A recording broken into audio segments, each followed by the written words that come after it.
السلام عليكم ورحمة الله وبركاته. إن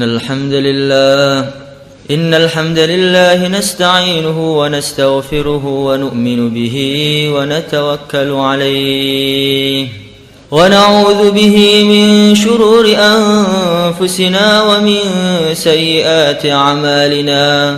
من يهده الله فلا مضل له ومن يضلله فلا هادي له. أشهد أن لا إله إلا الله وحده لا شريك له وأشهد أن سيدنا ومولانا وحبيبنا محمدا عبده ورسوله. اللهم صل على سيدنا محمد وعلى آله وأصحابه والتابعين لهم بإحسان إلى يوم الدين. أما بعد، فقد قال الله تعالى في كتابه الكريم: إن الذين قالوا ربنا الله ثم استقاموا تتنزل عليهم الملائكة ألا تخافوا ولا تحزنوا وأبشروا بالجنة التي كنتم توعدون. نحن أولياؤكم في الحياة الدنيا وفي الآخرة ولكم فيها ما تشتهي أنفسكم ولكم فيها ما تدعون. Hadirin yang dimuliakan oleh Allah Subhanahu wa taala. Dalam majlis kita yang mulia ini, bagaimana kita tampakkan kegembiraan kita? Kita tambah lagi syukur kita kepada Allah Subhanahu wa taala, karena Allah Subhanahu wa taala telah menolong kita untuk datang, untuk berziarah ke Baitullah, untuk mengziarahi rumah Allah, yaitu masjid. Wa haqqun 'alal mazur ay yukrimaz zair. Tuan rumah pasti akan memuliakan tamunya. Ini anugerah yang begitu besar yang Allah berikan kepada kita. Kalau Allah sudah muliakan kita, maka segala masalah selesai.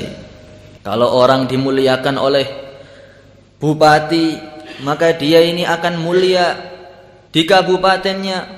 Kalau orang itu dimuliakan oleh gubernur, akan mulia di provinsinya.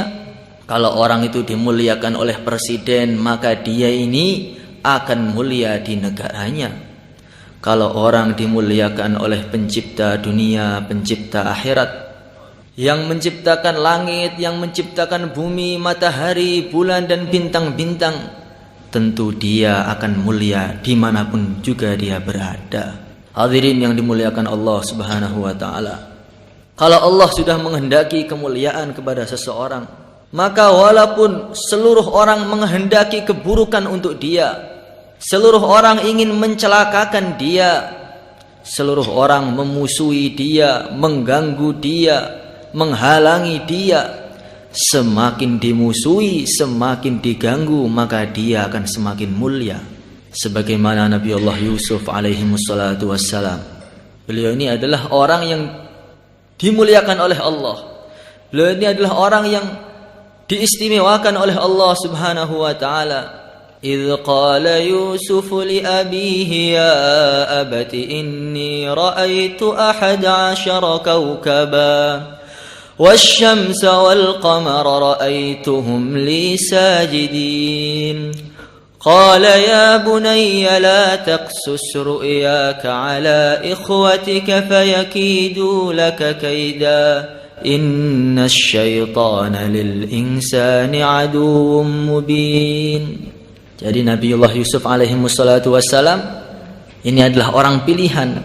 Ketika beliau masih kecil, umur 12 tahun, maka beliau bercerita kepada ayahnya, wahai ayahku, saya ini bermimpi melihat 11 bintang, melihat matahari, melihat bulan, semuanya ini sujud kepada saya. Maka ayahnya ini tahu, oh Yusuf ini adalah orang pilihan Allah. Maka walaupun teman-temannya, saudara-saudaranya ingin menghinakan Nabi Yusuf dibawa ke hutan, kemudian dilemparkan di sumur, Setelah dilemparkan di sumur, beliau dijadikan budak di Mesir. Bukan dijadikan budak saja, dijadi budak kemudian digoda oleh majikannya. Setelah itu masuk ke penjara lagi, bertubi-tubi masalah. Semua pengen mencelakakan Nabi Yusuf. Tapi kalau Allah ingin memuliakan, walaupun saudaranya pengen menghinakan Nabi Yusuf, tapi Nabi Yusuf tambah mulia, akhirnya menjadi Perdana Menteri di Mesir sana. Ini kalau Allah sudah menghendaki kebaikan, maka siapapun tidak akan bisa menghalang-halanginya. Tapi kalau Allah sudah menghendaki keburukan, Masya Allah, walaupun para nabi datang pun berdakwah kepada dia, walaupun ditangisi pun tetap akan menjadi buruk. Sebagaimana pamannya yang mulia, baginda Nabi Muhammad SAW. Jadi pamannya Nabi ini, karena sudah dikehendaki keburukan oleh Allah, maka Nabi datang, wahai pamanku, katakanlah la ilaha illallah, nanti saya akan menjadi saksi di akhirat. Pamannya tidak mau. Saking bingungnya Nabi ini, usahanya Nabi ini, sampai Nabi itu kalau tidur, beliau itu pura-pura ngigo, ngelindur. Beliau mengatakan asyhadu an la ilaha illallah wa asyhadu anna Muhammadar Rasulullah, asyhadu an la ilaha illallah wa asyhadu anna Muhammadar Rasulullah. Maka pamannya ini bingung. Muhammad, kamu gila ya? Kamu kenapa ini? Maka Nabi mengatakan, paman, tadi saya ngomong apa? Nabi itu pengen memancing bagaimana pamannya itu syahadat. Tapi pamannya mengatakan, pokoknya kamu tadi ngomong sesuatu. Kalau Allah tidak menghendaki kebaikan, walaupun sudah Nabi pikirkan seperti itu pun tetap tidak mau saja. Hadirin yang muliakan Allah Subhanahu wa ta'ala, sampai ketika pamannya mau mati, pamanku ucapkan satu kalimat saja, nanti di depan Allah saya akan menjadi saksi. Maka pamannya mengatakan, wahai Muhammad, kalau bukan karena takut dicela oleh masyarakat, kalau bukan takut saya ini diolok-olok oleh masyarakat, tentu saya akan mengatakan kalimat itu untuk menggembirakan kamu. Tetapi karena saya ini demi menjaga gengsi saya tidak akan mengucapkannya. Jadi kalau orang itu sudah dikehendaki kebaikan oleh Allah, akan mulia dimanapun dia berada. Kalau sudah dikehendaki keburukan oleh Allah, maka dimanapun dia berada tetap akan hina. Hadirin yang dimuliakan oleh Allah Subhanahu wa ta'ala, maka yang kita fikirkan, yang kita usahakan, yang kita bicarakan, bagaimana hubungan kita dengan Allah itu baik. Bagaimana hubungan dengan Allah itu baik, Allah ridha kepada kita, Allah cinta kepada kita. Ini yang kita pikirkan. Man aslaha ma bainahu wa bainallah, aslahallahu ma bainahu wa bainan nas. Barang siapa yang hubungannya, yang dia ini memperbaiki hubungannya dengan Allah, maka Allah akan memperbaiki hubungannya dengan manusia. Walaupun semua manusia benci, kalau Allah cinta maka beres. Seperti yang mulia baginda Nabi Muhammad sallallahu alaihi wasallam, ketika beliau di Mekah, beliau dakwah siang dan malam. Beliau putar dari satu rumah ke rumah yang lain. Beliau mengatakan, ayyuhan nas, qulu la ilaha illallah tuflihu. Beliau dakwah di pasar-pasar, putar. Saudaranya, pamannya marah, kaumnya marah, pimpinan orang musyrik marah, semua marah. Maka mereka mengatakan pada Nabi Muhammad, wahai Muhammad, hentikan dakwahmu ini. Kamu pengen jadi pimpinan, saya jadikan pimpinan. Kamu pengen harta, saya beri harta. Kamu pengen wanita, saya beri wanita. Maka Nabi mengatakan, kalau dakwah ini perintah saya, kalau dakwah ini mau saya, kalau kaum saya tidak mau, sudah saya hentikan dari dulu. Tapi dakwah ini bukan mau saya, dakwah ini adalah maunya Allah Subhanahu wa ta'ala. Bagaimana mungkin saya menghentikan? Seumpama matahari diletakkan di tangan kanan saya, bulan diletakkan dengan tangan kiri saya tidak akan menghentikan dakwah ini. Ini sikapnya yang mulia baginda Nabi Muhammad sallallahu alaihi wasallam. Beliau ke Taif, di Taif beliau dilempari batu, beliau enggak peduli. Yang penting hubungan dengan Allah baik, maka selesai masalah. Ya laita baini wa bainaka amiru wa baini wa bainal alamin kharabu. idza sahha minkal wuddu fal kullu hayyinu wa kullu ma fawqa turabi turabu. Alangkah indahnya kalau hubunganku dengan engkau baik ya Allah. Walaupun hubunganku dengan semua manusia itu bobrok, rusak, enggak peduli saya. Idza sahha minkal wuddu, kalau cintaku itu dengan engkau benar, fal kullu hayyinu, maka seluruh masalah itu gampang.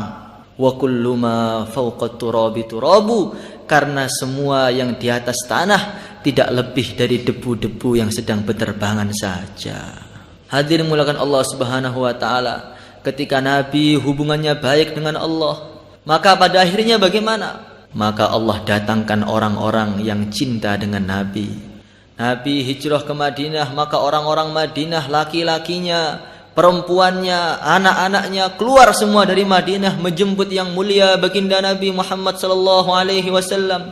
Mereka melantunkan syair, tala'al badru alaina min thaniyatil wada wajaba syukru alaina ma da'a lillahi da.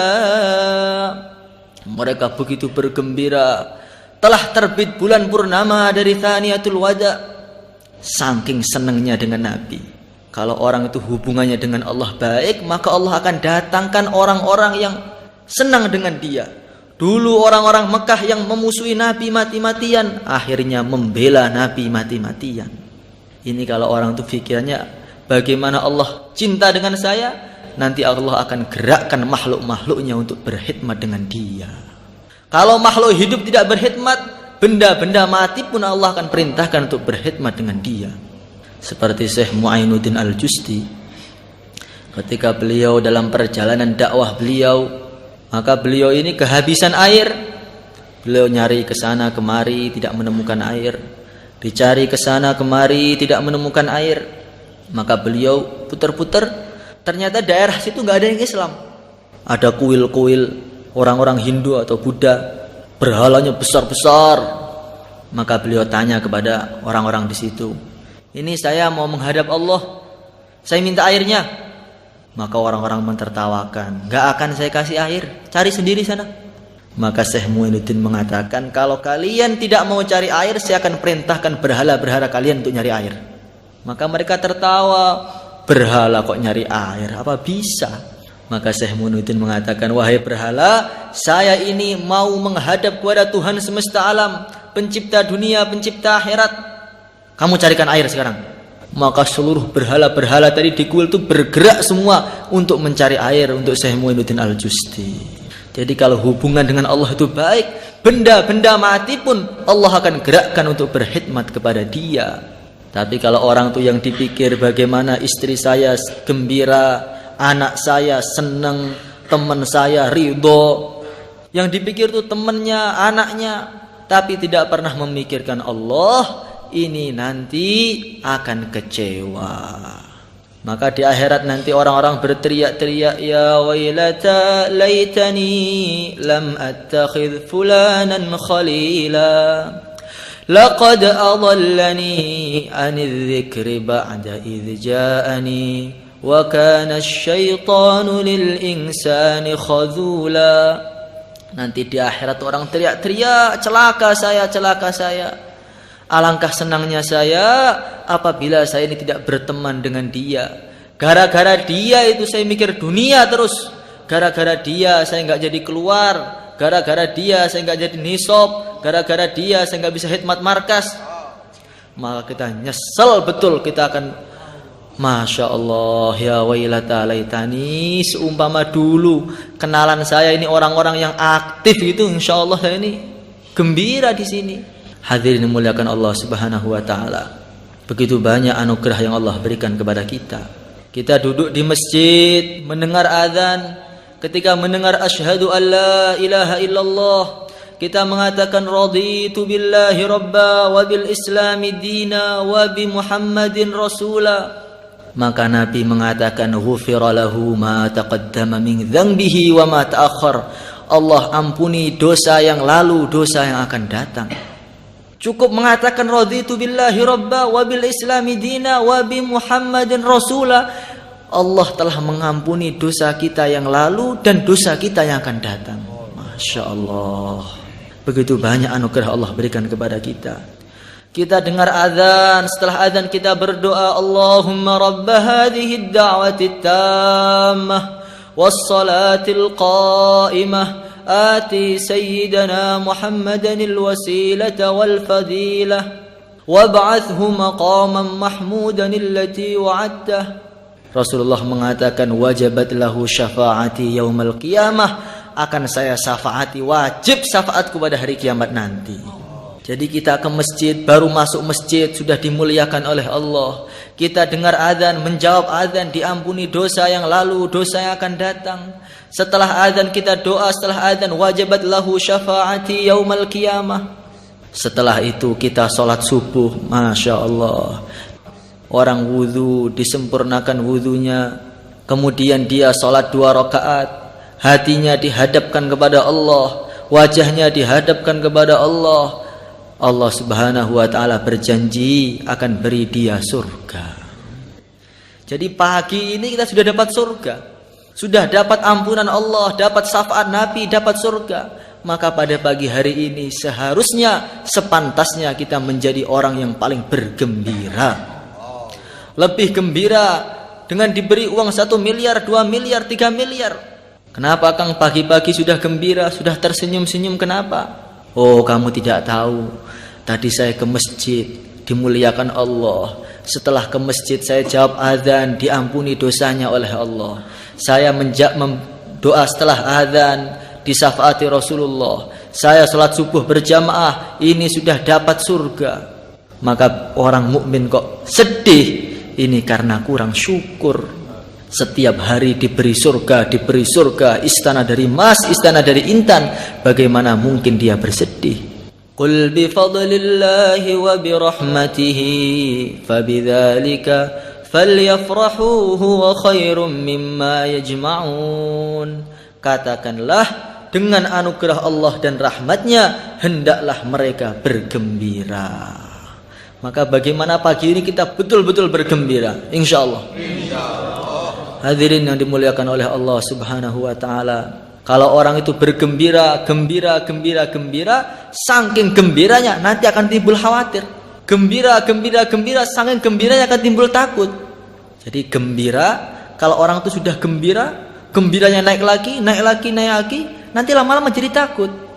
Wal hubbu ya'taridul ladzati bil alami. Kalau orang itu sudah cinta, sudah gembira betul, nanti khawatir. Kalau kurang bagaimana? Kalau salah bagaimana? Saking senangnya dengan sholat itu khawatir. Kalau sholat saya nggak diterima bagaimana? Kalau sholat saya kurang bagaimana? Kalau sholat saya nggak ada bagaimana? Khawatir. Saking senangnya sampai khawatir. Sehingga saking khawatirnya ini sholat asar. Masa sholat asar saya menghadap pada Allah, azan baru berangkat, nih bagaimana? Kalau saya dipanggil presiden saja, manggilnya hari Senin, Sabtu sudah persiapan. Kok dipanggil pencipta dunia, pencipta akhirat, azan baru berangkat. Akhirnya jam 3 sudah mandi. Jam 3 sudah mandi, persiapan.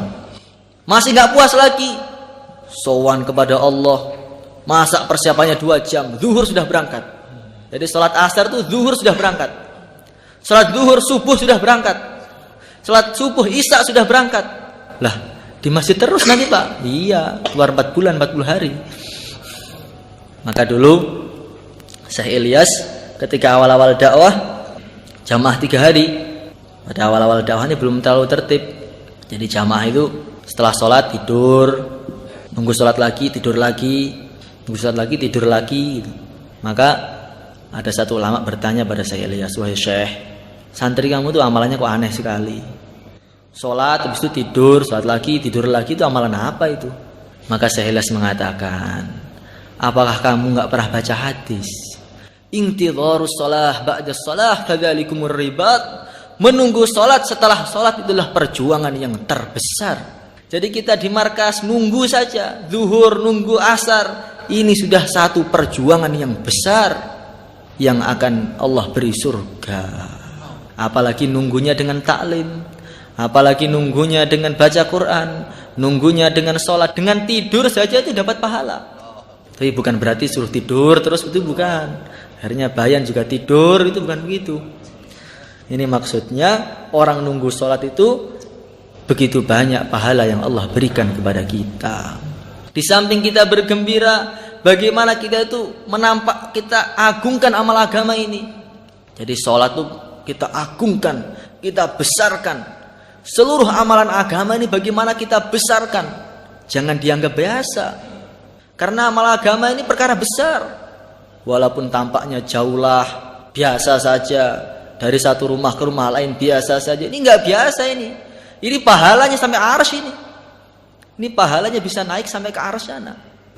Walaupun taklim cuma satu orang itu pun tidur lagi. Ini Masya Allah ini. Kalau Allah terima, ini pahalanya mengguncangkan arsy. Hadirin yang dimuliakan Allah Subhanahu wa Ta'ala. Maka ulama zaman dahulu itu saking cintanya dengan agama, perkara-perkara yang berhubungan dengan agama itu mereka muliakan betul.